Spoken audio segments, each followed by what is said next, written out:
Hello everyone and welcome back to another video by EonTalk. I'm your host Ian, and today I've got the long-awaited part 3 of the Korean movies to watch on Netflix. As mentioned in parts 1 and 2, one of the most frequent questions I get is where to watch Korean movies with English subtitles. This is a hard question to tackle as there are many factors involved, most importantly, the location you are in. Also, there isn't a single service or platform that supplies the high demand of Korean films with English subtitles.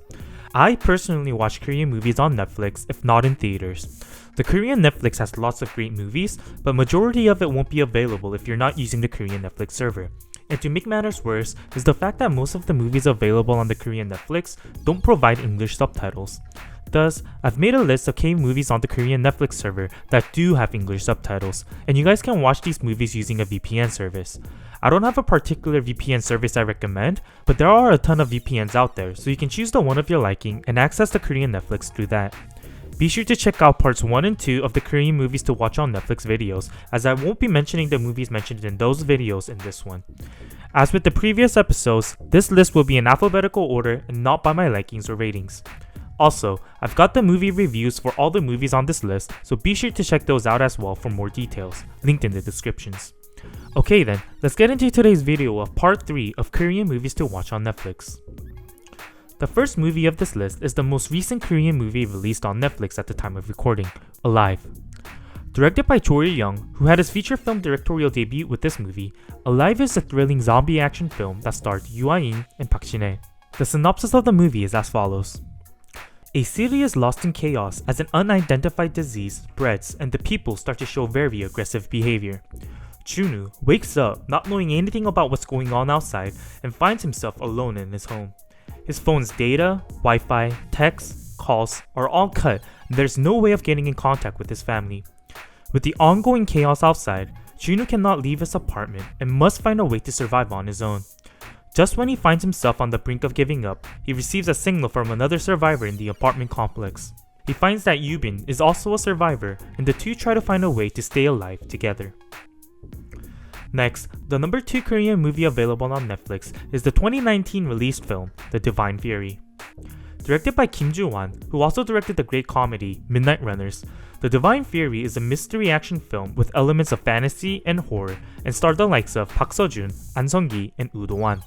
The synopsis of The Divine Fury is as follows. After losing his father at an early age, Young-woo loses all faith in God and distrusts all that he learned about his religion. The now MMA champion is still very angry with the world and how unfairly his dad had to die. One day, he starts getting deep wounds on his palm that won't go away. Doctors say he's perfectly fine, but the scars keep coming back day after day. He hears about someone that can help, and although he doesn't believe in spirituality, he decides to try and get help. That's where he meets Priest Dawn, and he learns that the cut in his hand actually has a very powerful meaning behind it. Through this discovery and with the help of Priest Dawn, he learns about the evil in the world and the Black Bishop and starts to fight alongside Priest Dawn. Moving on to the third movie of the list, the third movie is a movie released earlier this year, Hitman Agent June. This movie was directed by Choi Won-sup and is an action comedy starring Kwon Sang-woo, Jung Joon-ho, Hwang Woo-sure, Lee Lee-kyung, and Lee Ji-won. The synopsis is as follows. Assassin June was a legendary secret agent of the Korean NIS. That is, until he faked his own death and escaped the eyes of the agency. The reason? Because he wanted to pursue his lifelong dream of being a webcomic artist. But he soon finds reality to be very difficult as every work he produces receives massively negative reaction. After a night of heavy drinking, Agent June creates a new webcomic series in a drunk state. The topic? About his past life of being a secret agent. The webtoon becomes an instant hit, but June soon realizes he had just revealed Class 1 confidential info of South Korea. As word of mouth spreads and the webcomic receives more and more attention, the NIS and the terrorist group he fought against in the past begins to chase his tail. All he wanted was to live a normal life, but his secret life begins to unravel new circumstances. The number 4 movie of the list is another movie that was released earlier this year, Honest Candidate. Honest Candidate was directed by Chang Yoo-jung, who also directed The Bros and Finding Mr. Destiny, and is a comedy that's good for a light watch. The film starred the likes of Lam Mi-ran, Kim Moo-yeol, Nam Moon-hee, and Yoon Kyung-ho. The synopsis is as follows. For Chu Sang-suk, a 3-time member of the Korean National Assembly, lying was the easiest thing to do. Whether it be in her political or personal life, she'd talk her way out of or into whatever she'd like. This all changed as her campaign to run for the National Assembly for the 4th time began. With some sort of magical, greater power means, she wakes up not being able to lie. At all. What does this mean? She just lost her greatest weapon, her tongue. As she continues to campaign for her big win, she can only blurt out the 100% truth, ruining her political image. Will this honest candidate be able to pull through? Going into the 5th movie, the number 5 movie is the 2019 film Innocent Witness. Directed by Han, who also directed A Melody to Remember, Thread of Lies, and Punch, Innocent Witness was one of the most emotional dramas that came out last year. I highly recommend if you like emotional movies. The film starred Chung Woo-sung and Kim Yang-gi, and the synopsis is as follows. Suno is a lawyer that has background in civil activities, but now is a part of a major law firm with the goal of facing reality. In order to be promoted as a partner lawyer, he takes on a case as the lead lawyer. And to prove the innocence of his client, he decides to put Chiu, a girl with autism, on stand. However, this proves to be a difficult task as when he approaches Chiu, she rejects him completely. But Suno doesn't give up there, he continues to make efforts little by little, and Chiu eventually starts opening up to him. But now that the two are fairly close, they must face each other in court as lawyer versus witness. Moving along, the number 6 movie is the 2019 film MALMOE, The Secret Mission. Directed by Yuna, who I believe was in the director's seat for the first time with this movie, MALMOE, The Secret Mission is a historical piece set in the 1940s Korea and starred Yoo Hae-jin and Yoon Ge-sang. The synopsis is as follows. 1940s, a time when the Korean language was gradually disappearing.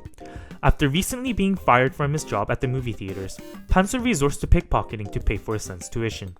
Coincidentally, a man that he unsuccessfully tried to rob turns out to be Chung-hwan, the executive director of the Korean Language Society that he's trying to get a job at. The Korean Language Society is hard at work in trying to build a Korean dictionary.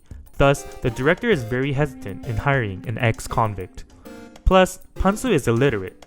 Nevertheless, the rest of the team welcomes Pansu with open arms, and he joins the society with the condition that he must learn to read and write Korean.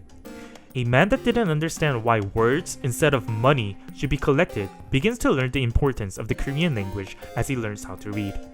With the Japanese imperial government chasing them down, the Korean Language Society must complete the MALMOE before they are shut down by the Japanese government and all is lost for the Korean language. Next, the number 7 movie is yet another film released earlier this year, The Man Standing Next. This is another movie based on the history of South Korea and was directed by Umino, the director of the films The Drug King, Inside Man, and The Spies. Not only was this an eye-opening film to the historical event of the assassination of President Park in the late 1970s, but it has some of the best acting performances so far this year. The film starred incredible actors Lee Byung-hun, Lee Sung-min, Kwak Do-won, Lee Hee-jun, and Kim So-jin, and the synopsis is as follows. October 26, 1979, the director of the Korean Central Intelligence Agency, Kim Kyu-pyong, assassinates the president of South Korea, Park. Just 40 days prior to the assassination, the former director of the KCIA, Park Yong-gak, stirs up great interest in Washington by claiming he'll reveal the truth about the South Korean regime to the world. In order to stop the actions of Park, the director of the KCIA, Kim, and the chief officer of the president, Kwak, start taking matters into their own hands. In the midst of this, loyalty to President Park becomes more and more divided, and situations get more and more out of hand. What led to the assassination of President Park? Why did Kim Kyu-pyong, who swore his life to protecting the president, decide to pull the trigger? Going into the number 8 spot, the number 8 movie is the 2019 release film, A Resistance.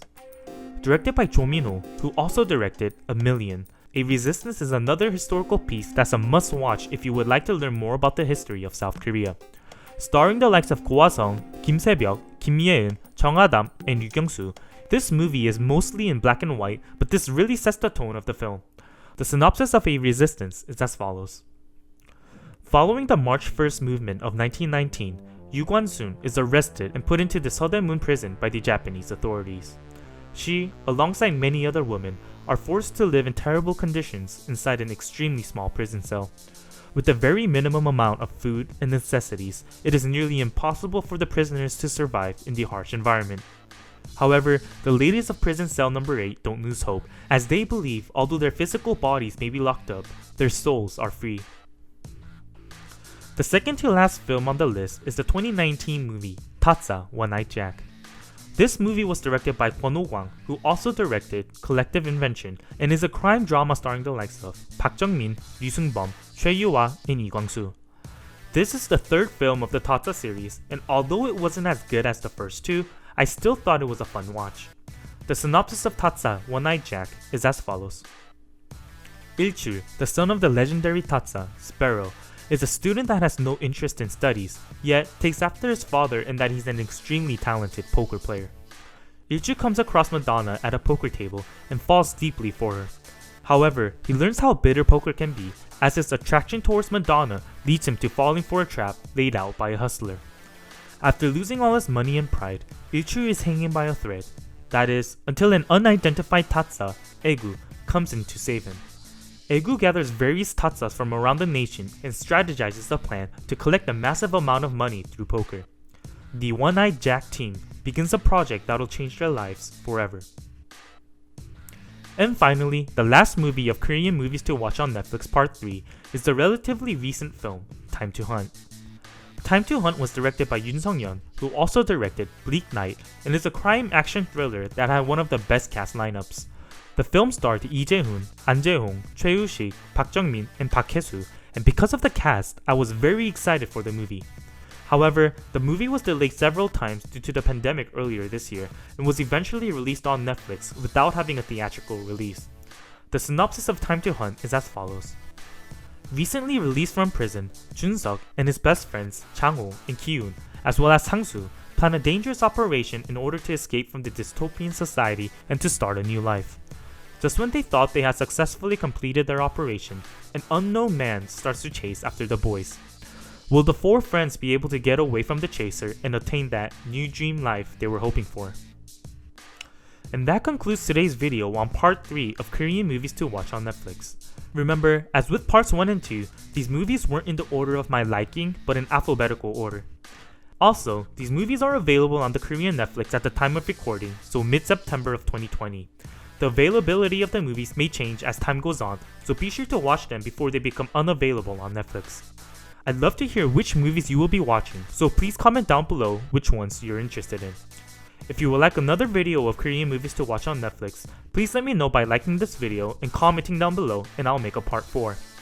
Also, join the EonTalk Telegram group and you can discuss further with me and other K-film enthusiasts regarding Korean movies. Lastly, join the EonTalk Patreon to show me your support in what I do. Thank you to everyone that watched till the end, and I'll see you guys in the next one.